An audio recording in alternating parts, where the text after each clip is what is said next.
Hey guys, in this video I'm going to show you how to get shovel in your Township game. If you find this video helpful, please consider to like this video and subscribe to my channel. In saying that, let's just jump straight into the video.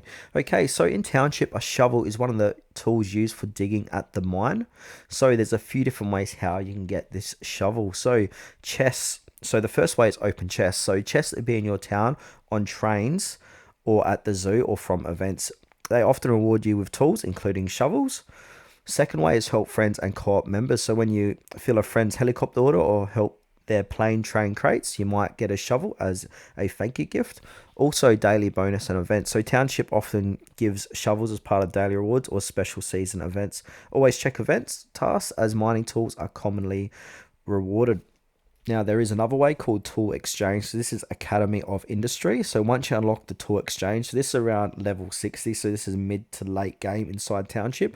You can swap other building materials or tools for the shovel. Also keep an eye on the market. So occasionally shovels are sold in the market. So refresh stock regularly and grab them when they appear.